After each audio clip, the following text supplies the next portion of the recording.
네, 안녕하십니까. 네, 저는 일단 제가 IR 센터를 맡고 있는 건 아니고 IR 센터의 한 명의 직원입니다. 저는 삼육대학교에서 직원으로 생업을 하고 있고 재림방송을 좀 운영하고 있습니다. 저는 오늘 유튜브 선교의 당위와 실제라는 제목으로 세미나를 준비했는데요. 성공 케이스를 통해서 유튜브 선교의 당위를 좀 말씀드리고 싶고, 제가 이제 재림방송을 한 7, 8년 정도 운영을 하다 보니까 그동안 얻은 좀 실패 사례가 있습니다. 그걸 통해서 실제에 대해서 생각해보는 시간을 갖도록 하겠습니다. 유튜브를 이용하는 이유에 대해서 지금 통계를 좀 가지고 왔는데, 지금 상단 두 개에 있는 것들을 보면 내가 원하는 시간에 볼 수 있어서, 그리고 내가 필요할 때 필요한 정보를 찾을 수 있어서라고 되어 있습니다. 이것은 이제 플랫폼의 특성에 대해서 설명을 하는 것이고요.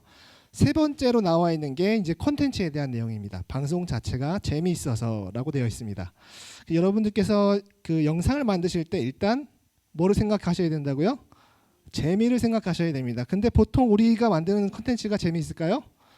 재미가 없습니다. 네. 자, 또 하나 이제 이것을 이 통계 전체를 이 기자가 분석을 했습니다. 그래서 제가 세 가지를 가지고 왔는데요.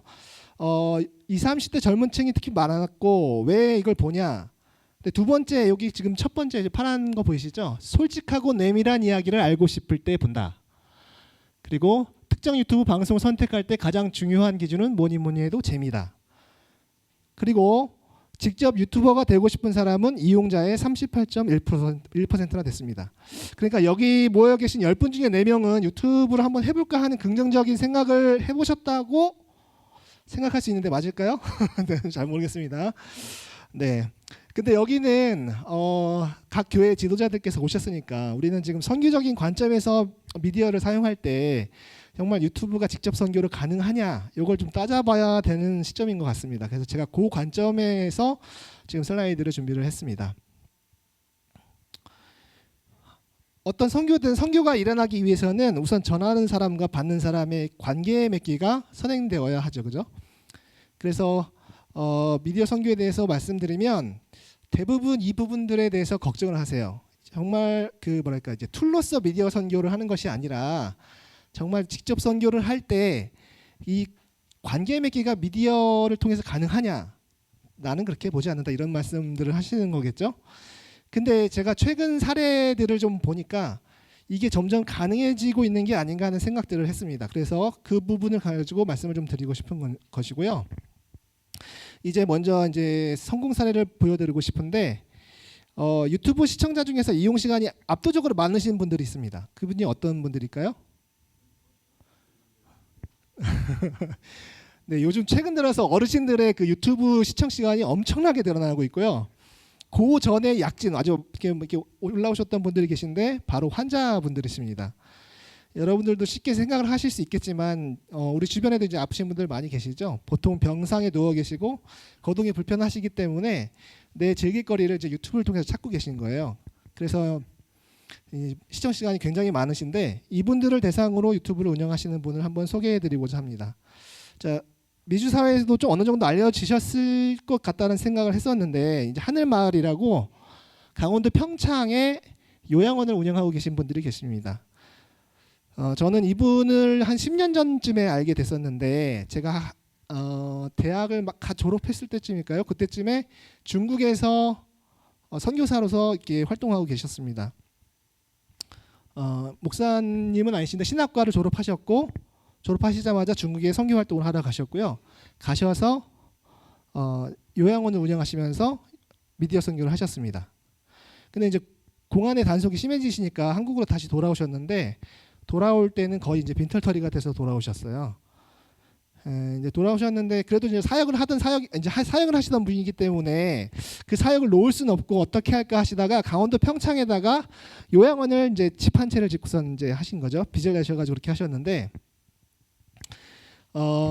환자들이 여기에 오셔가지고 이제 몸의 회복을 좀 느끼시잖아요. 근데 집에 돌아가면 어떻게 되십니까? 또 원위치가 되세요. 왜냐하면 이 식습관이라는 것이 그렇게 쉽게 바뀔 수 있는 게 아니잖아요. 거기서 건강식단으로 이렇게 몸이 좀 좋아지셨다가 또 돌아가시면 원위치가 되고, 이제 이런 모습을 이제 안타까워하신 거예요. 그래서 이 사모님이 이제 돌아가셔서 식단을 어떻게 하셔야 되는지를 잘 찍어서 유튜브에 올리신 다음에 그분들에게 보내시기 시작했습니다. 근데 이제 이걸 받아보신 분들이 되게 감동을 하신 거예요. 내가 그 요양원에 있을 때뿐만 아니라 나와도 나를 이렇게 신경 써주는구나 하는 고마움이 있었겠죠. 그러면서 이것들을 그 주변 환자분들에게 보여주기 시작하셨어요. 그러니까 이 옆에 있는 분들이 보시고 또 감동이 되니까 한번 가보고 싶지 않겠습니까? 그래서 요양원에 오시고 하셔가지고 엄청나게 커졌습니다. 그리고 지금은 한두 달 대기를 해야 들어갈 수 있는 그런 곳이 되었어요. 그래서 이 골짜기에 원래 한 채 있던 요양원이 이렇게 이제 큰 마을을 이루는, 그래서 환자 중에 이쪽에 이사 오셔서 사시는 분들 계시고 그렇습니다. 유튜브 구독자는 지금 15만 명입니다. 자, 평창군에서는 시골에 갑자기 이제 유튜버가 나타나신 거잖아요. 이제 농사 지시고 이제 관광 도시였는데 어떤 분이 오셔가지고 갑자기 15만 유튜버가 되시니까 어떻게든 이분이랑 같이 한번 일을 해보겠다고 온갖 지원 사업을 그분에게 막 몰아주기 시작하시는 거예요. 그래서 주변에 있는 유기농 하는 유통 같은 것도 같이 하시고 지금은 뭐 이제 대안학교도 하시려고 하시고 다양한 것들을 하십니다. 원장님께서는 주로 말씀 전하는 일을 하시고 사모님은 건강 강의를 하십니다. 이게 이제 당연히 조회수는 엄청나게 차이가 나겠죠. 그렇지만 이분들은 한국에 오셔서 본인들께서 원래 하셨던 미디어 사역, 그러니까 이웃들 돌보고 또 말씀을 전하시는 일을 잘 하고 계신 겁니다. 제가 본 요리 강습 스튜디오 중에서 제일 예쁘고 제일 잘 돼 있는 곳입니다. 보시면 아시겠지만 정말 괜찮죠, 그죠? 자, 그런데 여기에서 만드는 영상들이 있습니다. 여러분, 제가 미디어 선교에 한번 신경을 써보시라 이렇게 말씀을 드리면 다 걱정하시는 게 어떻게 영상을 찍어야 되나, 편집을 해야 되나 이런 거 걱정을 많이 하세요. 근데 제가 이 사례를 통해서 여러분들에게 전달해 드리고 싶은 게 있습니다. 이 유소영 부원장님께서 건강식 요리법을 하시는데요. 우리 교단 안에 계신 분들 중에서 이 분야에 관심 많으신 분들 많으시죠? 주제는 토마토 캐닝입니다. 그런데 제가 검색을 하다 보니까 마침 이 하늘마을 TV 말고 SBS 스토리에서 똑같은 영상을 만들었습니다. 여기는 구독자가 159만 명이고 저쪽은 15만 명입니다. 우리 기준으로 치면은 정말 15만도 괜찮은데 여기는 당연히 공중파니까 굉장히 많죠. 그리고 두 개의 한번 영상의 질을 여러분들께서 비교해 보시기 바랍니다. 지금 보고 계신 게 혹시 소리가 안 나올까요? 네, SBS에서 만든 영상입니다. 칼집을 냅니다. 토마토 양에 여기에 따라서 소금 한 천일염이에요. 스푼을 넣어줍니다. 토마토는 소금하고 궁합이 맞아요. 영양이 배가 된답니다. 다 끓인 짧게 토마토를 줄여서 왔습니다. 살균한 유리병에 넣는데요. 자, 요거는 SBS에서 만들었던 거고요. 지금 나올 게 이제 하늘마을에서 한국 만든 요리에 겁니다. 가장 기본적으로 쓰이는 소스. 그런 토마토를 가지고 이제 껍질을 깨끗이 꼭지를 다 따내신다며요. 또 노화종 방지에도 굉장히 효과적이기 때문에 자, 여러분들께서 잠깐 보셔서 이제 구분이 되셨는지 모르겠는데 영상을 만드는 사람의 입장에서 보면 두 개의 퀄리티는 실은 차이가 많이 납니다. 이 SBS에서 만든 거는 이미 전문 작가가 사전 조사를 다 하고 스크립트 기획을 다 끝냈기 때문에 굉장히 깔끔한 영상이 나왔어요. 거기에 후반에 이제 편집부터 나레이션까지 전체 기획에 의해서 쫙 흘러갑니다. 근데 이 하늘마을의 것은 물론 잘 만드셨지만 우리가 영상 퀄리티를 볼 때는 그냥 잘 만드셨구나. 네, 그 정도로 이렇게 생각해 볼 수 있습니다. 영상의 완성도 자체는 여러분들이 보신 그대로 공주파 채널인 SBS가 훨씬 높은데 이 조회수를 보면 자, 요거는 2017년에 올라왔습니다. 그리고 하늘마을에서 만든 건 2019년에 올라갔고요. 조회수는 8만 회, 9만 5천 회입니다. 물론 여기가 조금 더 많긴 한데 17년, 19년이니까 2년 늦게 올라왔죠. 조회수로 따지면 제가 보기에는 이 하늘마을이 승리라고 할 수 있는 거죠. 같은 주제로 얘기를 하고 또 퀄리티도 제가 보기에는 SBS가 난데 왜 하늘마을이 승리를 하느냐, 제가 이 말씀을 드리고 싶은 것입니다. 이 하늘마을의 구독자들의 특성을 보면 아까도 말씀드렸다시피 환자들이 많습니다. 이들은 이제 아프셔가지고 이게 누워서 계속 보시기 때문에 또 돌려보는 것도 많이 하시고요. 그리고 영상이 올라오면 지금은 잘 모르겠는데 옛날에는 일단 클릭을 하고 다 보셨대요. 그래서 영상을 새로 올리면 구독자 수와 거의 흡사한 만큼 이렇게 탁탁탁 올라가는 것을 보실 수 있었다고 하더라고요. 근데 이 SBS 채널은 SBS가 방영한 어떤 짧은 영상들을 모아놓은 것이에요. 그렇다 보니까 여기에 충성도가 없습니다. 채널에. 검색에서 걸리는 것들에서 볼만한 것들을 이제 보는 곳이 되는 거죠. 우리의 이웃이 누구인가에 대해서는 이야기는 선교를 하면 빠지지가 않습니다. 여러분들께서도 다양한 각도에서 인사이트 있는 말씀을 많이 들으셨을 거라 생각하는데요. 여러분은 방금 소개해드린 하늘마을이 우리 주변의 환자들에게 좋은 이웃이 되어주고 있다고 생각하십니까? 저는 이제 그렇게 생각해서 소개를 해드렸고요. 이 분들의 구독자는 15만 명인데요. 충성도도 높고 아프신 분들입니다.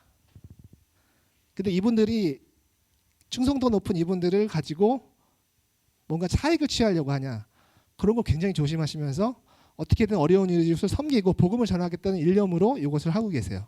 그래서 저는 이분들이야말로 아픈 환자들의 사마리아인이 아닌가 이렇게 생각을 했습니다. 기독교의 핵심 가르침은 결국 하나님 사랑과 이웃 사랑입니다. 그리고 이 이웃 사랑의 영역에서 예수님께서는 우리도 이와 같이 하라고 말씀을 하십니다. 그래서 우리의 행동을 촉구하고 계신데 여러분들께서 어떻게 유튜버를 통해서 한번 복음을 전하실 준비가 되셨는지 네, 잘 모르겠습니다. 보통 이제 그 하늘마을을 좀 소개해드리면 원래 유튜브를 하려고 마음 먹으셨던 분들은 나도 저 정도는 좀 해볼 수 있지 않을까 이렇게 생각을 좀 하시더라고요. 근데 이제 여기 계신 분들은 아예 생각도 없으셨던 분들이 많으실 거기 때문에 제가 하나를 좀 더 가져와서 보여드리겠습니다. 자, 여러분들 주위에서 흔히 보실 수 있는 분입니다. 자유의 남자, 제임스 추라는 분인데요. 이분은 진짜 이제 한 70대 정도 돼 보이시는 분인데 은퇴를 하시고 미국을 이렇게 여행을 다니시면서 한국에서는 볼 수 없는 풍광들을 이렇게 촬영해서 올리시고 그걸 소개하는 채널을 운영하세요. 그래서 이제 구독자는 한 2만 명 정도. 네, 죄송합니다. 네, 2만 7천 명 정도 되시고, 네. 근데 이제 이분이 올리신 젖소 농장 이야기였습니다. 한번 보시겠습니다. 죄송합니다.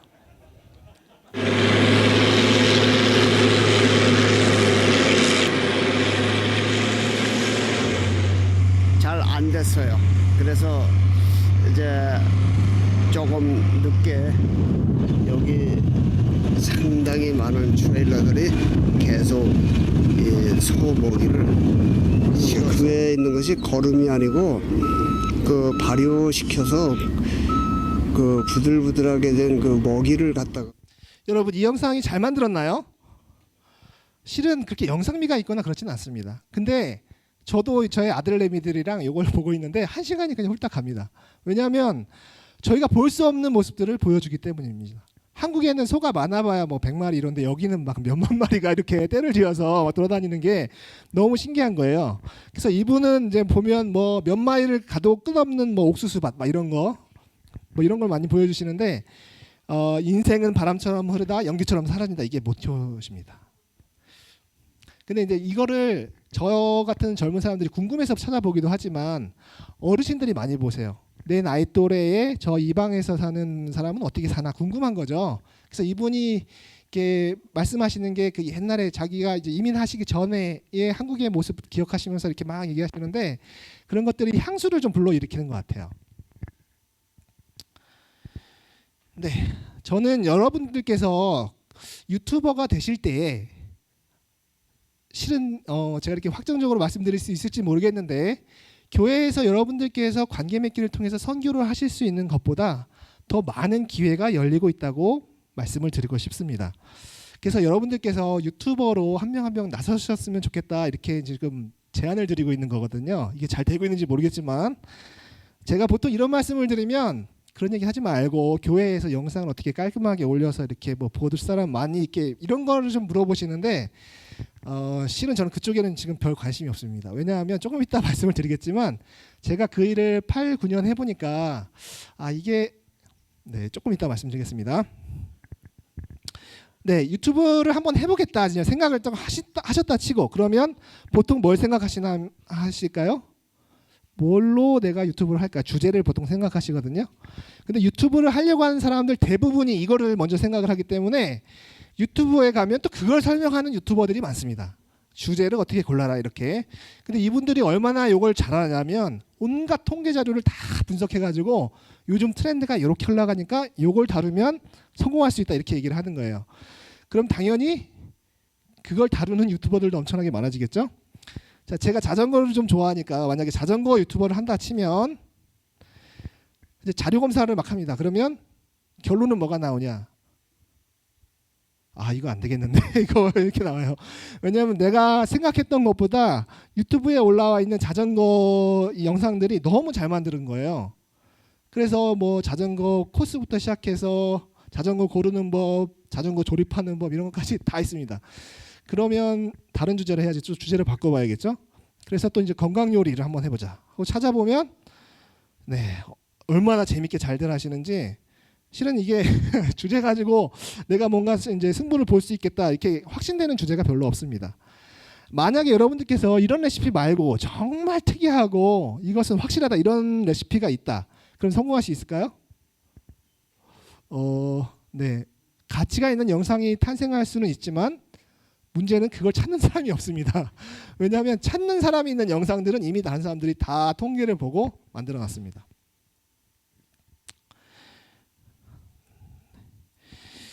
자, 여러분들에게 지금 유튜브를 하려고 하는 이유에 대해서 다시 한번 생각해 보시라고 말씀을 드리고 싶습니다. 네, 유튜브는 우리는 지금 유튜브로 돈을 벌거나 구독자를 많이 늘려서 뭔가를 영향력을 끼치겠다 뭐 이런 것보다는 선교를 한번 해보겠다 이렇게 하는 관점에서 지금 접근하고 있습니다.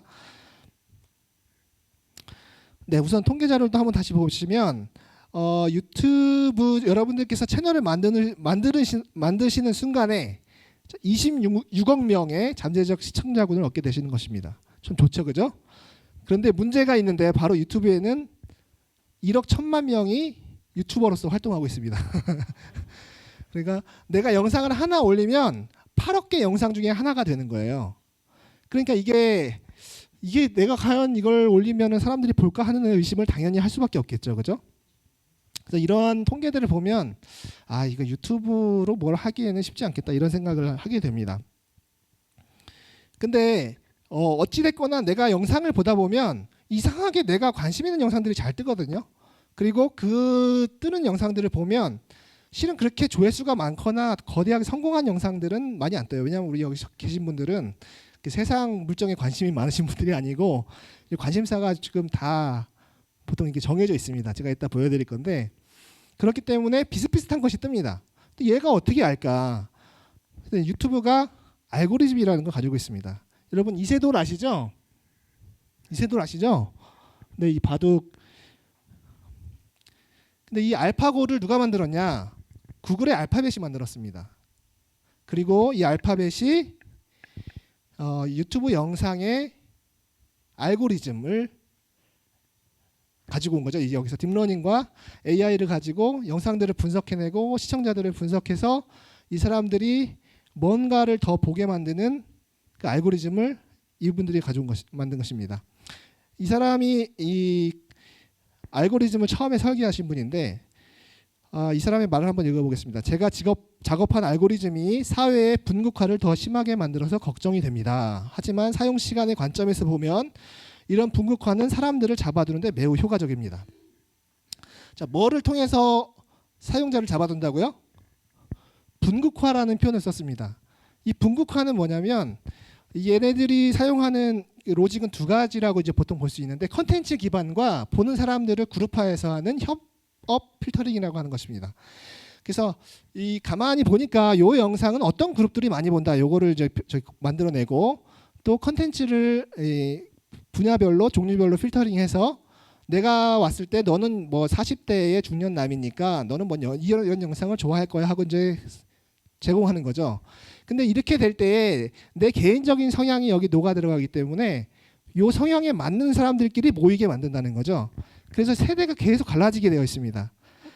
근데 이게 굉장히 이제 안 좋은 영향들도 많이 미치는데 저는 이 부분 때문에 우리가 이 유튜브를 통해서 사람들과 관계 맺기가 가능하지 않을까 하는 생각을 하게 되는 것이죠.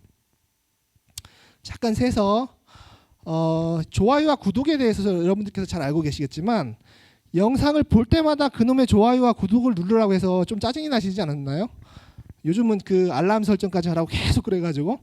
근데 그 영상을 만드는 유튜버의 입장에서는 그게 정말 중요합니다. 왜냐하면 어떤 사람이 좋아요와 그 구독을 누르는 순간에 이 영상은 지금 보고 있는 사람이 만약에 20대라면 20대의 여성의 취향에 맞는 영상이구나, 이렇게 알고리즘이 인식을 하게 되는 거죠. 그런 사람들이 많으면 많을수록 새로운 사람들에게 내 영상이 추천받을 가능성이 높아집니다.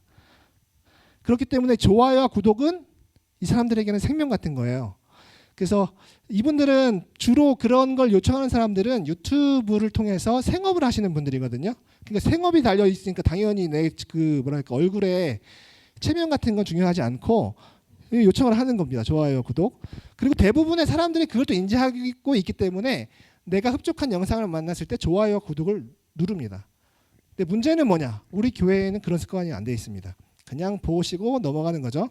그러니까 요거는 아주 안 좋은 습관이시니까 여러분들께서 꼭 좋아요와 구독을 누르는 습관을 하셔야 되고, 교회에서도 목사님들께서 물론 내가 설교를 올렸는데 성도들한테 좋아요와 구독을 눌러주세요 이렇게 하는 거는 좀 쑥스러우시겠지만 이거를 하셔야 여러분들의 영상을 다른 분들에게 노출시킬 수 있다. 요거를 좀 기억을 하셔야 됩니다. 또 하나 이제 피인용지수라고, 이제 제가 학교에 있다 보니까 교수님들이 이것 때문에 얼마나 스트레스를 받으시는지, 논문을 하나 쓰면 다른 사람들이 내 논문을 얼마나 인용했느냐, 인용한 사람이 많으면 피인용지수가 올라가면서 이 논문이 잘 썼구나 이렇게 이제 판단을 하게 되거든요. 근데 영상도 똑같습니다. 이 포가요, 네, 요거를 많이 했으면 이 영상이 가치 있는 영상이다라고 이 알고리즘이 인식을 하게 됩니다. 그래서 지금 한국에서는 뭐 미국에도 있으실 것 같은데 영상을 올리고 나서 이것을 이렇게 그 배달하시는 분들이 계시잖아요. 그걸 이제 미디어 선교사라고 이제 하시면서 막 하시는데 그분들이 굉장한 역할을 하고 계신 거예요. 그분들의 영상을 퍼트림에 있어서 굉장히 중요한 역할을 하십니다. 그래서 보통 주부들이 그런 역할들을 하시는데 그분들이 퍼다 나르시면서 좋아요, 구독을 계속 누르시기 때문에 그 나이대에 다른 분들에게도 그 영상이 계속 추천을 들어가는 거죠.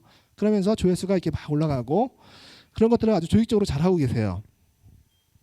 그러니까 여러분들도 이 부분은 쑥스럽더라도 신경을 쓰셔야 된다는 것을 제가 다시 한번 말씀을 한번 드려보겠습니다. 자, 주제를 이야기하다가 알고리즘으로 샜습니다. 우리가 주제를 우선하면 금방 절망할 수밖에 없다고 말씀을 드렸는데요. 왜냐하면 관심사가 많은 주제들은 이미 포화 상태라고 말씀드렸습니다. 그래서 요소별로 기획이 정말 중요한데요. 저는 이 부분 때문에 우리 교단이, 우리 교회들이 유튜브에서 성공할 수 있는 희망이 있다고 생각합니다. 왜냐하면 이 기획이라는 것은 결국 글쓰기입니다. 그죠? 어떤 생각을 글로 표현하면서 정리를 하는 것이거든요. 근데 그것을 훈련되신 분들이 계세요. 제가 이 말씀을 드려도 될지 모르겠는데 바로 목사님들께서 이 일에 훈련이 되어 계십니다. 왜냐하면 일주일에 한 편, 두 편, 세 편 설교를 계속 쓰시기 때문에 설교를 쓴다는 것은 내가 가진 어떤 인사이트를 잘 정리해서 성도들에게 이렇게 전달하는 거지 않습니까? 그걸 하다 보면 이게 다 기획적으로 생각하실 수밖에 없어요. 그래서 목사님들 본인들께서 생각을 하시든 안 하시든 거기에 처절할 정도로 훈련이 되신 분들이 목사님들이십니다. 그렇기 때문에 이분들께서 도와주시면 아니면 직접 나서주시면 우리가 유튜브 선교에 어떤 가능성이 있지 않을까 한번 생각을 해봅니다. 유튜버가 만드는 영상들은 대부분 비슷한 흐름을 가지고 있습니다. 첫 번째로 인물이 있죠. 이 인물은 여러분들께서, 그러니까 유튜버가 되신다면 여러분들이 되시는 겁니다. 그리고 이 유튜버들이 수행하는 주제가 있습니다. 그리고 주제를 수행하는 것을 연출하는 것이 바로 유튜브 영상입니다. 제가 연출이라고 했는데요. 저는 예를 들면 아까 토마토 캐닝을 가지고 말씀을 드리면 여기에서 인물은 당연히 유소영 부원장님이 되시겠죠. 그리고 주제는 토마토 캐닝이고 캐닝하는 모습을 연출을 하고 있습니다. 연출에는 장소나 촬영 방식, 편집까지도 포함된 것이고요. 근데 여기에서 세 가지 요소에 대해서 다 말씀을 드렸는데 이 중에서 제일 중요한 것은 무엇일까요? 인물이죠, 인물. 네, 첫 번째 인물. 아까 영상을 두 개를 비교해 드렸죠? 왜 인물이죠?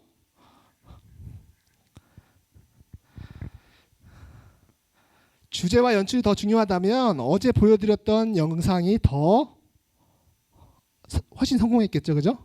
그런데 이 인물이 시청자와 관계를 맺고 있기 때문에 이분이 더 성공할 수 있었던 것입니다. 그러니까 우리가 유튜브를 시작할 때 여러 가지 걱정을 하는데 일단 뭘 걱정하냐면 촬영을 어떻게 해야 될까, 편집을 어떻게 해야 될까, 요거를 걱정을 하시는데 이게 순서가 잘못됐다는 말씀을 계속 드리고 있는 것입니다.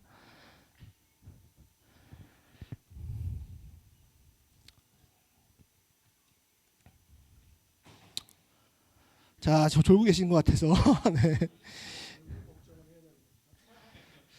네, 얼굴은 그 4대 요소가 있습니다. 유튜브가 특별한 노력을 기울이지 않아도 성공할 수 있는 4대 요소 중에 하나가 얼굴입니다. 얼굴이 잘생긴 사람, 예쁜 사람은 아무것도 하지 않고 그냥 스탠드 불 켜놓고 공부만 하고 있어도 성공을 합니다. 근데 우리는 지금 어떤 관점에서 이걸 보고 있죠? 선교적인 관점에서 보고 있습니다. 선교적 관점이라고 하는 것은 네, 어떤 사람과 관계를 맺고 그 사람과 함께 성장하는 과정이 필요한데 얼굴 잘생긴 거는 물론 초기에 사람들을 많이 불러올 수는 있겠지만 그것만으로는 관계 맺기가 되지 않겠죠. 네, 이 채널이 아까 말씀드렸다시피 SBS 채널인데 이 채널은 아까 설명드린 대로 SBS에서 방영된 많은 영상들을 짜깁기 위해서 여기다 올려놓는 채널입니다. 그렇다 보니까 채널 특성이 있습니다. 자, 여기를 보시면 이틀 전에 올렸는데 15만 회입니다. 근데 똑같이 3일 전에 올린 건데 얘는 조회수가 1000이죠. 그 사용자와 관계 맺기가 되지 않은 채널은 이렇게 영상에 따라서 조회수가 들쑥날쑥입니다. 이것은 어떤 사연에 의해서 알고리즘이 뭔가 볼만한 영상이라고 이 개들을 좋아하는 그 멍멍이들을 좋아하는 분들에게 추천을 했기 때문에 얘가 이렇게 올라간 것이죠. 그러니까 실은 구독자를 많이 보유하고 있다 하더라도 보유한 구독자가 시청자와 적절한 관계 맺기가 되어 있지 않으면 크게 소용이 없는 게 요즘 시대입니다. 자, 그런 채널이 하나 더 있는데 바로 이 채널입니다. 이게 바로 제가 운영하고 있는 채널인데, 자, 구독자는 지금 7년 8년 했는데 10,000명 됐습니다. 어떤 분들은 참 대단하다 이렇게 말씀을 하시는데 저는 저거 볼 때마다 정말 속상해서 네, 그렇습니다. 근데 제가 이 채널을 만들 때 교과 방송으로 시작을 했습니다. 그렇다 보니까 교과를 보시는 분들이 굉장히 많으세요. 이 채널에 들어오셔서. 그래서 교과를 올리면 주당 그래도 한 8,000에서 12,000까지는 이렇게 왔다 갔다 합니다. 그런데 여기에 제가 설교를 올렸더니 보시죠? 똑같은데 얘는 8,000이고 얘는 640회입니다. 우리 김은배 목사님 설교를 제가 듣다가 너무 감동이 돼가지고 찾아가서 목사님 설교를 제가 채널에 올리고 싶은데 어떻게 하면 좋겠습니까? 그랬더니 네 마음대로 해라 그래가지고 제가 촬영을 해서 제가 금요일날 백근철 목사님, 안식일날 김은배 목사님 이 두 개를 촬영을 해서 실은 한 편을 편집하는데 4시간, 5시간을 꼭 씁니다. 그래서 다 보면서 실수하신 부분 다 잘라내고 음성 만지고 화면 만지고 자막 넣어서 이렇게 올리거든요. 근데 조회수가 이렇게 나오면 실은 굉장히 속상합니다. 근데 제가 보기에는 대부분의 교회 형편이 이거와 비슷할 거라고 생각을 합니다. 목사님들께서 설교로 바쁘시는 와중에도 목회 다 하시고 설교 촬영해서 유튜브에 뭔가 올리라는 게 그 사회적 압력이 있죠, 그죠? 그러니까 이제 업로드를 해도 조회수가 많이 안 나오죠. 그 이유가 뭘까요? 이 채널에서 보는 분들이 관계 맺기가 제대로 안 되어 있는 것입니다. 왜냐하면 이 채널에는 제가 운영하는 채널은 처음에 컨셉상 재림 교단 내에서 올라오는 영상 중에서 좋은 설교들은 무조건 찍어서 올리겠다 이렇게 접근을 했어요. 그래서 초기에 반응이 굉장히 좋았습니다. 실은. 그래서 미주 사회에서도 많이 도와주시고 격려해 주시고 하셨거든요. 근데 어느 순간부터는 성장이 멈춰 있는 것처럼 보입니다. 저게 이제 10,000명 되기를 제가 학수 고대를 하고 있는데 아마 10월은 돼야 10,000명이 될 수 있을 것 같아요. 자, 요거는 제가 이미 이제 영업 비밀이니까 한 번 더 말씀을 드리면, 원래는 안 말씀드리는데, 네. 지금 여기 보시면 유튜브에서 추천한 내 컨텐츠에서 85.7%가 발생했습니다. 트래픽. 이게 무슨 말이냐? 요 교과를 보시는 분들이 들어온 그 루트가 유튜브에서 추천한 컨텐츠에서 85.7%가 발생했다는 겁니다. 그러니까 여러분들께서 유튜브 첫 화면이나 이런데 구글이 알고리즘이 너 이거 볼래 하고 추천한 거, 아니면 어떤 영상이 흘러간 다음에 뒤에 너 이거 볼래 하고 추천한 거, 거기서 85.7%가 들어온 거예요. 그러니까 키워드를 검색해서 들어오신 분들은 15% 정도 되는 것입니다. 그러니까 우리가 지금 뭐를 제일 신경 써야 돼요? 알고리즘을 제일 신경 써야 됩니다. 도대체 이 유튜브 알고리즘이 어떻게 하면 내 영상을 선택해 줄 수 있을까? 네, 죄송합니다.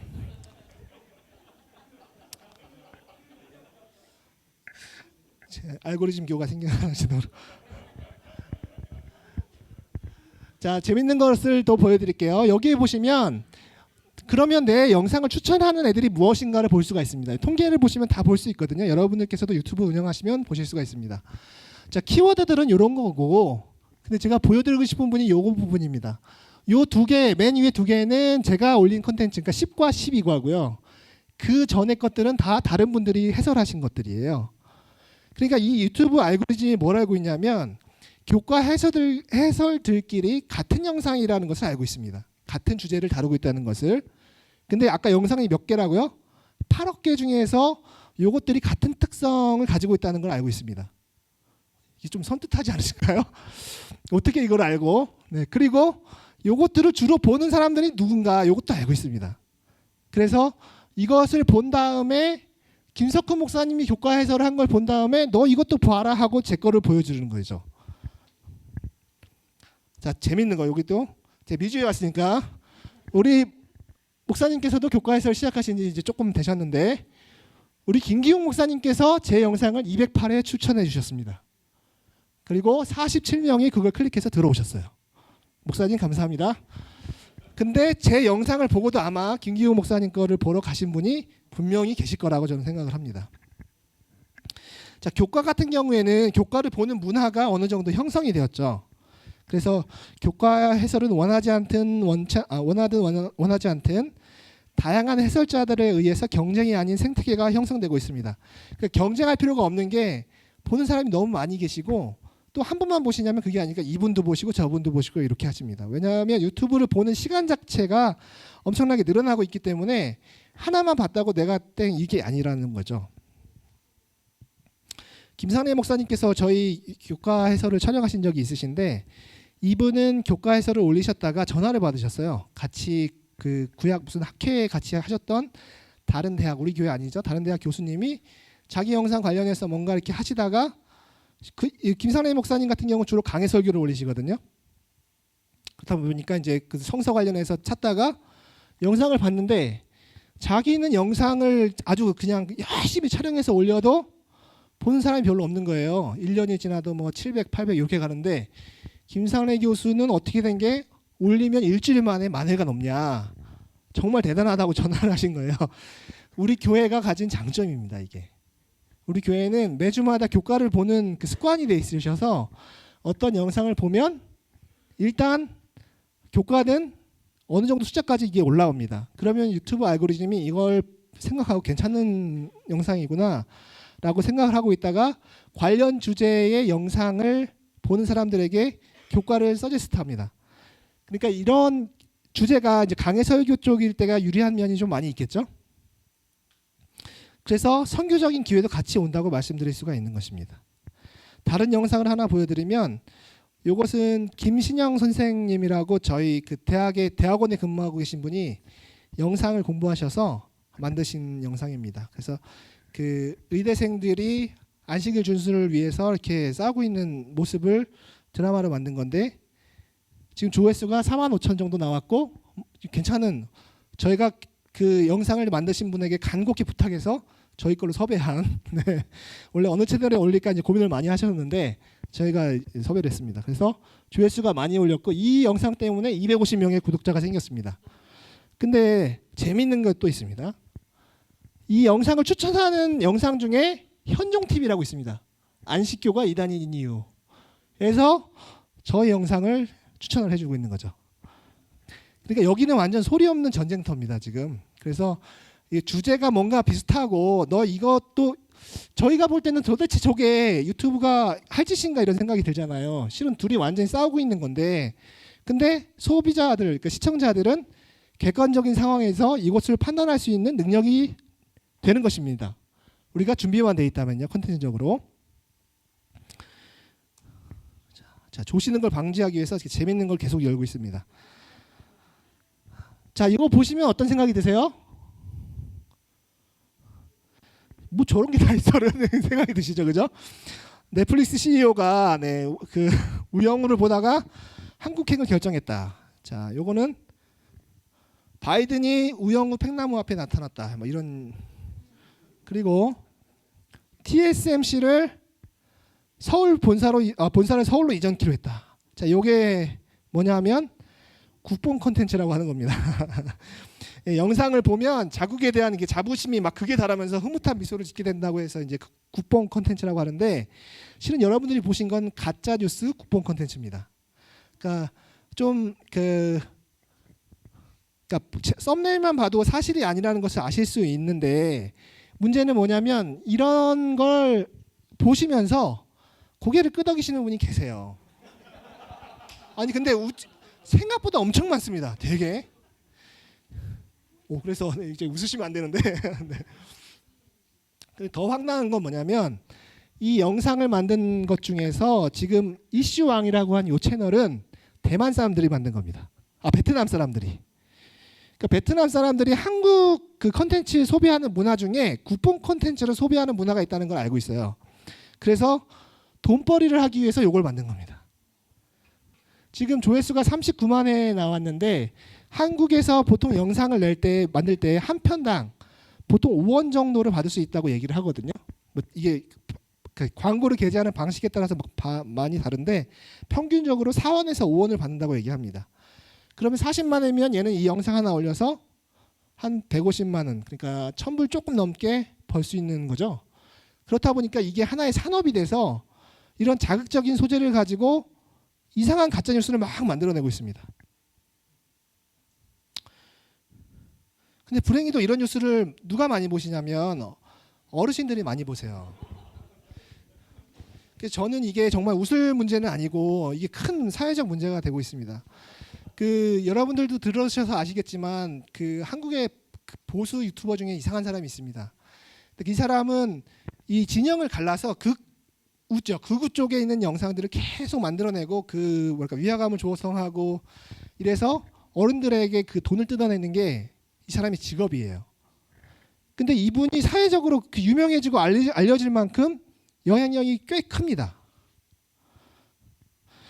그래서 제가 이런 것들을 볼 때마다 정말 저렇게 어르신들을 그냥 가만히 두어도 되나 이런 생각을 하게 되는 거죠. 근데 이렇게 일어날 수밖에 없는 현상이 왜 그러냐? 어르신 실버층에서는 유튜브를 보시는 분들이 계속 늘어나고 있는데 어르신들이 유튜버가 되는 경우는 많지 않습니다. 그러니까 이 속에 빠른 이 젊은 사람들이 이 어르신들을 이용하는 거죠. 자기 돈벌이로.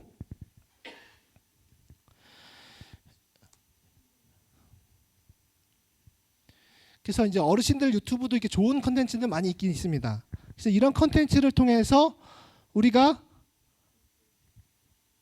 어른들에게 친구가 될 수 있습니다. 저는 그렇게 생각하거든요.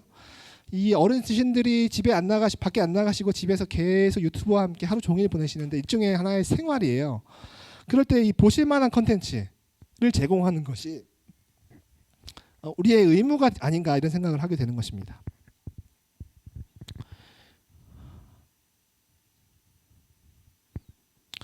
우리가 살아가고 있는 시대는 더 이상 물질적인 어려움에 대한 도움을 요청하지 않습니다. 물론 요청을 하기도 하는데 실은 도움을 줄래도 여러 가지 그 뭐랄까요 복잡한 생각들이 머릿속에 지나가죠.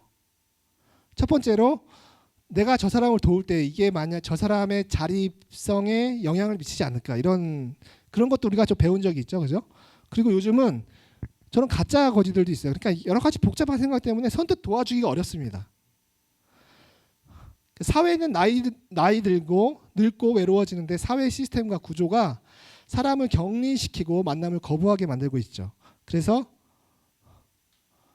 실은 멀리 선교지보다도 우리 주변이 우리의 선교지가 되고 있는 상황입니다.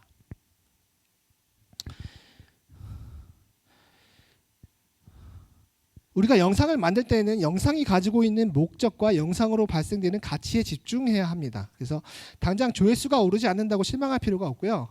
우리가 채널을 통해서 어떤 캐릭터를 만들고 시청자와 관계 맺기를 하는 것이 중요하다는 말씀을 드리고 있는 것입니다.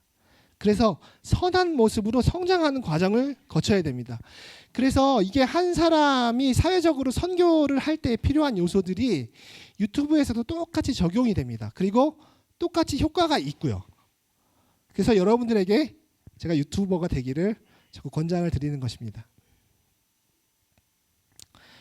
유튜브가 일종의 컨텐츠를 전달하는 시스템인데요. 이제껏 존재했던 것들과 가장 다른 점이 무엇이라고 생각하시나요? 네. 첫 번째는 이게 되게 힘든 시간이네요, 그죠? 네. 컨텐츠를 생산하고 유통하는데 누구에게나 완전히 열려 있다는 것입니다. 아무나 여러분들께서도 지금 바로 휴대폰을 꺼내셔서 이렇게 촬영한 다음에 올리실 수가 있습니다. 그리고 만약에 수익이 발생한다면 이것을 컨텐츠를 만든 사람과 정해진 규칙에 의해서 나누게 됩니다. 그리고 셋째는 고도화되는 알고리즘이 시청자가 필요로 하는 영상을 계속 추천을 한다는 것입니다. 그래서 이 알고리즘의 두 가지 목적이 있는데 하나는 계속 보게 하는 것이고요. 하나는 계속 더 보게 하는 것입니다. 그러니까 필요한 영상을 찾아서 갖다 주고 계속 봐라 이렇게 해주는 게 이 알고리즘의 목적입니다. 왜냐하면 체류하는 시간이 길어지면 길어질수록 걔네들의 수입이 늘어나기 때문이죠. 그러는 가운데 유튜버를 중심으로 비슷한 성향의 사람들이 이렇게 모이는 이런 현상이 일어나기 시작했습니다. 그래서 대부분의 유튜버들, 특별히 요즘 잘 되고 있다는 유튜버들은 이 사실을 다 알고 있어요, 이미.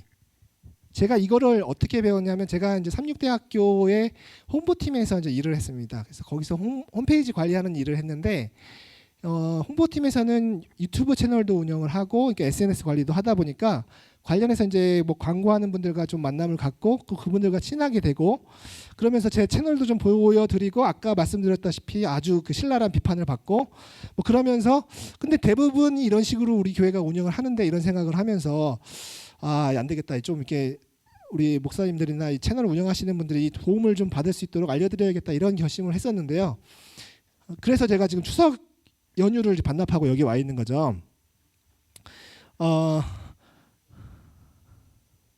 예. 자, 아까 유튜버를 중심으로 비슷한 성향의 사람들이 모인다고 했는데 그것을 이제 이미 잘 유튜브를 운영하고 있는 유튜버들이 알고 있기 때문에 자기의 채널을 다 그런 식으로 운영을 합니다. 자, 한예슬인데요. 한예슬이 시청자를 뭐라고 부르나요? 이쁜이들 이렇게 부릅니다. 이 사람은 친근한 모습으로 시청자와 관계 맺기를 시도하고 있는 거죠. 그래서 이 사람의 목적은 단순한 시청자라기보다는 충성도라고 하는데 충성도가 높은 시청자를 만들고 싶은 겁니다. 근데 대부분의 연예인들이 저런 식의 컨셉을 가지고 운영을 합니다. 자, 옆에 보고 있는 건 한때 유행했던 지금도 유명한 펭수인데요. 얘는 하나의 캐릭터죠. EBS가 만들어낸 캐릭터인데 얘도 그 시청자들과 소통하기 위해서 굉장한 노력을 많이 합니다. 그래서 근데 본 사람들이 얘는 사람이라고 인지를 하지 않잖아요. 그러나 이의 펭수가 가지고 있는 어떤 세계관이라고 하는데 그 세계관에 그냥 녹아들어져 가서 얘를 인정하면서 재밌게 노는. 네. 그래서 인위적인 캐릭터라고 하더라도 유튜브에서는 환영을 받습니다. 뭐 재미만 있으면요. 자, 우리 목사님들 한번 다시 생각해 보겠습니다. 여러분 목사님들께서 단상이나 혹은 뭐 교회에서 보여주시는 모습들이 있잖아요. 저는 그게 하나의 이제 캐릭터라고 생각을 하거든요. 저는 뭐 목회자는 아니지만 이상하게 주변의 목사님들이랑 이렇게 친하게 지내는 편인데요. 보통 성도님들이 상상하고 계신 그 이미지 말고 다른 이미지가 있습니다. 아니, 좋은 쪽으로요. 네, 좋은 쪽으로. 근데 이제 목회자라고 하면 성도님들이 이게 기대하는 어떤 이미지가 있지 않습니까? 그것을 지켜드리기 위해서 우리 목사님들이 피나는 노력을 하고 계시다는 건 혹시 아시나요? 저는 그게 하나의 연기의 모습이라고 생각합니다. 네, 정도의 차이는 있지만 우리 모두가 다 그런 경험이 있습니다. 마치 이제 제가 이렇게 말을 잘하는 사람이 아닌데 여기까지 와가지고 이렇게 하는 것 자체가 제가 상당히 연기를 하고 있는 거거든요. 근데 이 연기자의 삶을 잘하는 사람이 실은 좋은 평가를 받습니까? 나쁜 평가를 받습니까? 네, 아주 나이스하고 끝까지 그 연기가 안 들키면 문제가 없는데 중간에 자꾸 이렇게 좀 문제가 생기죠. 근데 그런 분들이 유튜버에서 성공할 확률이 높습니다. 왜냐하면 이 연기자의 삶을 이 유튜버는 살아야 되기 때문에 그렇습니다. 우리가 선교는 계속해야 된다고 얘기하고 실제로 교회가 어떤 선교 방식을 택하고 그거로서 성장해온 배경이 있긴 합니다. 근데 사회는 우리가 계속 변화하고 있고 옛날에 가지고 있던 선교 방식이 잘 되지 않는데 그 방식을 지금 고집하고 있는 게 아닌가 하는 생각이 좀 들었습니다. 아니 어떤 부분에 있어서는 그런 방법이 더 이상 유효하지 않다는 것을 알고 있기 때문에 또 시도하기가 조금 어려운 뭐 전도지 돌리러 나가자 그러면 이게 드는 생각들이 있죠. 저는 있는데 죄송합니다. 그래서 전도회를 하면서도 뭔가 대단한 성과를 이렇게 막 기대하기보다는 그냥 그 성도들의 뭐랄까 좀 단합대회 비슷하게 막 이렇게 하는 경우도 있고 죄송합니다. 네, 물론 이제 성과를 잘 내시기도 하지만 우리가 투입하는 뭔가 자원에 비해서 효과가 있냐?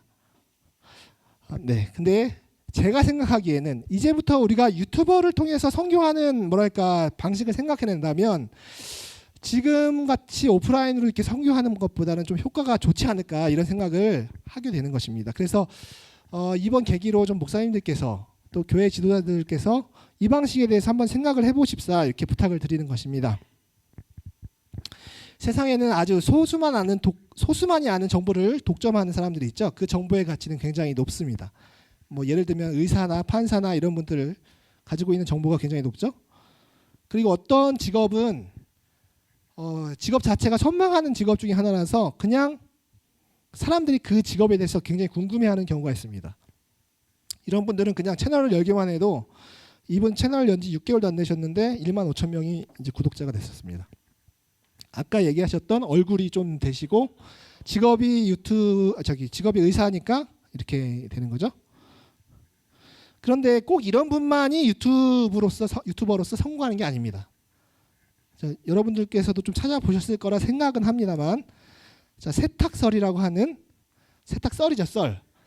이분은 평소에 세탁소를 운영하신 분인데 젊으신 분이세요. 뭐 시작한 지 얼마 안 되셨는데 세탁을 하면서 터득한 각종 노하우를 유튜브를 통해서 말씀을 하고 계세요. 근데 썰이죠, 썰. 실은 입담이 좋으세요. 그러면서 유튜브 채널을 운영하니까 조회수를 좀 보시겠어요? 이렇게 37,000, 2만, 막 열흘 전에 올렸는데 30만 이렇게.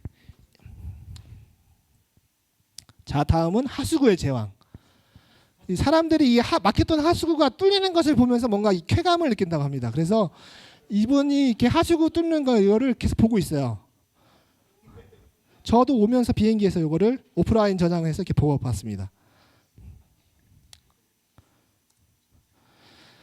그리고 올 여름에 저희 화장실에 물때가 많이 끼었는데 와이프가 계속 구박을 해가지고 닦아도 안 닦아지길래 저 유튜브에 찾아봤거든요. 근데 깜짝 놀랐습니다. 구독자가 56만 명.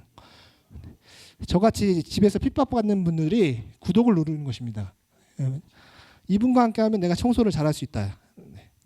그러니까 어떤 채널을 개설하게 되면 여기에 동질감을 가지고 있는 사람들이 막 붙습니다. 그래서 저 같은 사람들이 여기에 시청자가 되는 거죠. 제가 요거는 조회수별로 한번 정렬을 해봤는데 어떤 거는 500만 회가 나왔어요. 아까 말씀드린 그 수익 구조랑 생각을 해보시면 이분이 청소를 해서 돈을 버는 게 많을까요? 요 유튜브를 통해서 돈을 버는 게 많을까요? 그러니까 이분은 지금 신나서 이 일을 하고 계십니다. 자, 유튜버로 뭔가 돈을 벌어서 생계를 하겠다 이렇게 마음 먹으면 그 유튜버는 실은 너무나 도달하기 힘든 유튜버가 됩니다. 그런데 여러분들께서 여기에 많은 어르신들이 계신데 내가 미국 와서 겪은 많은 이야기들, 어떻게 정착하고 어떻게 살아냈는지 이런 것들을 그냥 기록하는 이게 누군가에게 좀 힘이 되지 않을까? 이런 기대를 가지고 유튜버를 하겠다고 하시면 그건 굉장히 쉽습니다. 그리고 그거는 실은 아까 말씀드렸다시피 알고리즘이 요 이야기를 궁금해하는 누군가에게 딱 갖다 줍니다. 그럼 그 사람은 이 사람 이야기 재밌네 하고서 구독을 누르게 되고 그 사람과 관계가 시작되는 거죠. 근데 내가 이 관계를 끊지만 않으면 계속될 수 있습니다. 그러니까 우리가 처음에 교회에 구도자가 한 명 오면 그분을 위해서 온 교인들이 나서서 이렇게 설교하면서 굉장히 그 애를 쓰지 않습니까? 이런 마음으로 이 유튜브에 방문하시는 분들을 우리가 대접을 해야 됩니다. 그러면 이분들이 마음을 여는 순간이 있어요. 아까도 말씀드렸다시피 그 하늘마을에서 채널을 운영을 하면서 이분들이 계속 영상을 보기만 하니까 이제 미안한 거예요. 그래서 이분들은 이제 평창에 찾아가셔가지고 제발 뭘 해라, 수익 같은 걸 해라 남들처럼. 그러니까 유튜브에 보통 구독자가 많으신 분들은 막 광고 같은 거 하시거든요. 한 번씩은 건강식품 같은 거 광고하시고. 근데 이분들은 그런 거를 생각을 안 하고 계셨던 거죠. 그러니까 이렇게 관계 맺기가 잘 되면 실은 내가 나서지 않아도 이 그 시청자들이 뭔가 내한테 요구하는 게 도대체 뭐야 이렇게 말할 정도로 좋은 관계 맺기를 할 수가 있습니다. 그래서 한국에서는 실은 어르신들이 유튜브에 진입하는 분들이 좀 계세요. 근데 그 보시는 분의 양적 성장에 비해서는 한참 못 미치죠. 자, 다시 한번 말씀드리지만 은퇴하신 분들 별로 하실 일이 없으실 것 같은데 여행을 다니시거나 집에서 하시는 일들 한번 유튜버로 내 인생을 한번 기록해 보겠다. 물론 여러분들의 이름이 하늘에 기록되어 있을 것이지만 거기는 거기고 내가 세상에 한번 이름을 남기겠다 이 마음으로 한번 해보시면 어떨까 이런 생각을 해봅니다. 자, 유튜브의 세계는 정말 신기한 영상들이 많이 있습니다. 자, 그냥 카페 소리를 웅성웅성 하는 이런 카페 소리를 100분 동안 틀어놓습니다. 그러면 젊은 애들이 요걸 들으면서 공부를 해요. 전 몰랐는데 지금 대학에 막 들어오는 이 고등학생들은 이 카페에서 이 공부하는 버릇이 들어서 요 소리가 있어야 공부가 잘 된다고 합니다. 자, 요거는 아주 고전 콘텐츠인데 그냥 모닥불이 8시간 타고 있습니다. 근데 이 서양 사람들은 이 가정에서 모닥불 타고 있던 옛날에 그 향수가 있다고 그러더라고요. 그래서 이걸 틀어놓으면 마음의 안정이 된다고 그래요. 그래서 얘는 조회수가 몇 회가 나왔냐면 3,000만 회가 나왔습니다. 3,095만 회. 그럼 얘는 이거 하나로 올려서 도대체 얼마를 번 건지 저도 자꾸 수익을 얘기해서 죄송하지만 그리고 그냥 스위스의 어떤 아름다운 풍광 기차를 타고 계속 가는 모습을 보여주는 것도 있고요. 미국을 달리는 한국인 트럭커가 그 광활한 대륙을 보여주는 유튜브도 있습니다. 이분들이 다 성공한 유튜버세요. 여러분 마태복음 5장 16절에 보시면 이같이 너희 빛이 사람 앞에 비치게 하여 그들로 너희 착한 행실을 보고 하늘에 계신 너희 아버지께 영광을 돌리게 하라 이렇게 말씀을 하셨습니다. 근데 이게 말이 쉽지 나 뜨거워서 어떻게 착한 행실을 이렇게 광고하기가 우리 뭐 했어요 이렇게 광고할 수 있습니까? 근데 그게 유일하게 자연스러운 것이 유튜브입니다. 대놓고 그런 컨텐츠를 만드는 것도 있고요. 우리가 착한 일 하는 거 이런 거 너도 도와라 이렇게 그게 굉장히 자연스럽습니다. 유튜브 세계에서는. 그래서 이것은 제가 볼 때 마지막을 위해서 준비하신 말씀이다. 그러니까 여러분들께서 여러분들의 착한 행실을 선전하는 도구로 유튜브를 쓰시라 이렇게 말씀을 한번 드려봅니다. 자, 이건 빼려고 하다가 지금 이제 잠깐 넣습니다. 그러면 교회 유튜브를 어떻게 운영을 해야 되냐 이 질문을 빼놓지는 않으시더라고요. 실은 저는 이제 관심이 없어졌다고 말씀을 드렸는데 자, 설교자별로 채널을 분리를 해야 됩니다. 아까 말씀드렸다시피 요즘 시청자들은 채널을 고유한 인격으로 인지를 하기 때문에 거기에 막 섞여 있으면 관계 맺기가 좀 힘들어집니다. 제가 두 명의 어떤 인격과 동시에 관계를 맺는 건 좀 이상하잖아요, 그죠? 그거랑 똑같습니다. 그래서 설교자별로 채널을 분리해서 운영을 하셔야 되고 설교 외에 시청자와 소통할 수 있는 공간을 마련하시면 좋습니다. 그러니까 설교만 딱 올려놓으면 실은 처음 방문한 사람에게 설교 들어봐 하고 앉혀놓는 거랑 똑같은 거거든요. 그래서 뭔가 목회자 본인을 오픈할 수 있는 것들. 근데 실은 여러분들께서는 한국말을 하시지만 미국에 계시기 때문에 한국에 계신 분들보다 훨씬 더 이점이 있습니다. 왜냐하면 보시는 분들은 대부분 한국에서 보실 거거든요. 물론 미주에 계신 분들도 보시지만 여러분들의 삶의 터전 자체가 궁금증을 불러일으킵니다. 그래서 일단은 우위에서 시작하신다는 것. 그래서 이제 설교 말고 제가 생각을 해보니까 말씀 묵상 같은 거 우리 윤영아 목사님 하고 계신데 너무 좋습니다. 근데 거기에 그냥 강해식으로 하지 마시고 본인께서 사는 삶을 조금 오픈하시면 그 개인적인 삶을 오픈하는 것은 관계 맺기에서 필수거든요. 그래야 그 캐릭터가 내가 관계 맺을 수 있는 관계 맺기 원하는 존재인지를 시청자가 파악할 수 있습니다. 그리고 그렇게 파악이 되어야만 길고 건강한 관계 맺기가 가능해지는 것이죠. 네. 그리고 시청자들의 반응을 적극적으로 관리하면서 소통해야 됩니다. 커뮤니티에 보면 막 글이 올라오는데 어떤 채널을 보면 음악만 올려요. 그러니까 음악을 선곡해서 그날의 뭐 사회 분위기나 뭐 비가 온다 날씨나 이런 거에 따라서 음악을 선곡해서 올리시는데 거기에 몇만 명이 옵니다. 근데 같은 음악을 들으면서 그 채팅으로 그리고 그 댓글로 커뮤니케이션 하는 게 그 채널의 컨텐츠인 거예요. 그러니까 그 채널은 실은 음악만 컨텐츠인 게 아니라 소통, 커뮤니케이션 자체가 컨텐츠가 되는 것이죠. 그리고 주변에 유튜버로 될 만한 사람이 누군가를 눈여겨보셔야 됩니다. 그래서 아까 보셨다시피 유튜버 하나를 잘 키우면 교회에서 할 수 있는 게 엄청 많아집니다. 옛날에 그 우리가 건강 세미나 같은 거 할 때 이렇게 초대를 해서 뭐 이렇게 하면서 이렇게 했지 않습니까? 근데 우리 교회 안에 그런 분이 계신다고 생각이 되는 거죠. 유튜브 하나를 잘 키우시면 거기까지는 좀 노력이 좀 필요하겠지만 네, 설교 컨텐츠를 보면 솔직히 세지 중심의 설교는 쉽지 않은 경쟁이 기다리고 있습니다. 지금 한국에서도 제가 이 촬영하는 곳에 가봤는데 거의 20명에 가까운 스태프들이 여기 있어요. 그래서 기획부터 시작해서 이거 스크립트를 다 이분의 책과 이분의 내용을 들어가면서 써서 다 해놓고 또 인터뷰 사전 인터뷰하고 촬영 카메라 4대 5대 들어가고 조명 들어가고 뭐 촬영 편집 막 이렇게 들어가서 이렇게 만들기는 쉽지 않습니다. 분명히 필요한 일이긴 한데 개 교회에서 소화하기가 굉장히 어렵습니다. 그래서 설교만으로 내가 승부를 보겠다. 이거는 아까 말씀드렸다시피 이 그 얼굴이 이렇게 압도적으로 좋지 않으시면 네, 실은 쉽지 않고요. 그래서 메시지 말고 메시지와 함께 내 삶, 그러니까 그 구독자와 이렇게 긴밀하게 관계를 맺을 수 있는 그런 방법을 찾아내셔야 되는 거죠. 그리고 제가 협회 행사에 왔기 때문에 협회를 어떻게 할 수 있을까 이렇게 생각을 해봤는데 실은 여기에 제 그 꿍꿍이가 있습니다.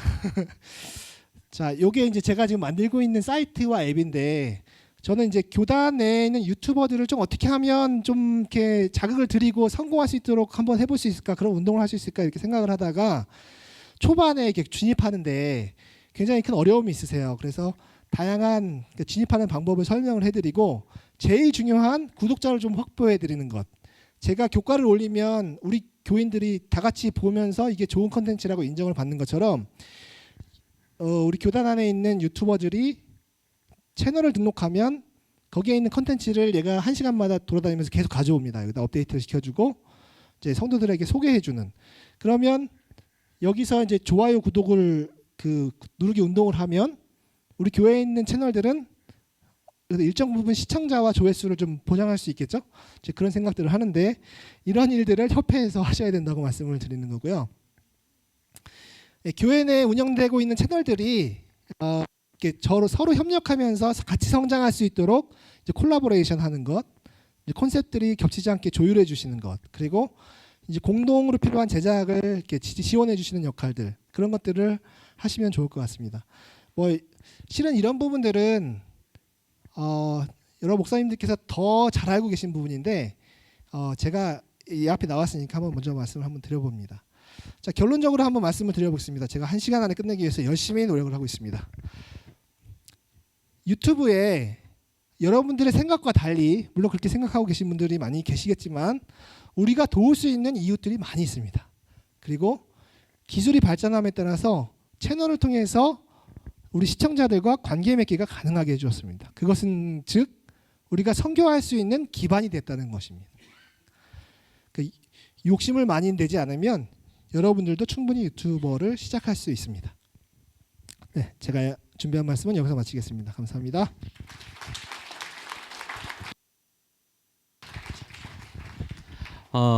생각보다 일찍 끝내주셨어요. 아마 여러분들 조시는 분들이 많아서 일찍 끝내주신 것 같은데 혹시 질문 있으십니까? 네, 일단 윤영아 목사님 후에 우리 송경봉 집사님 질문 받겠습니다.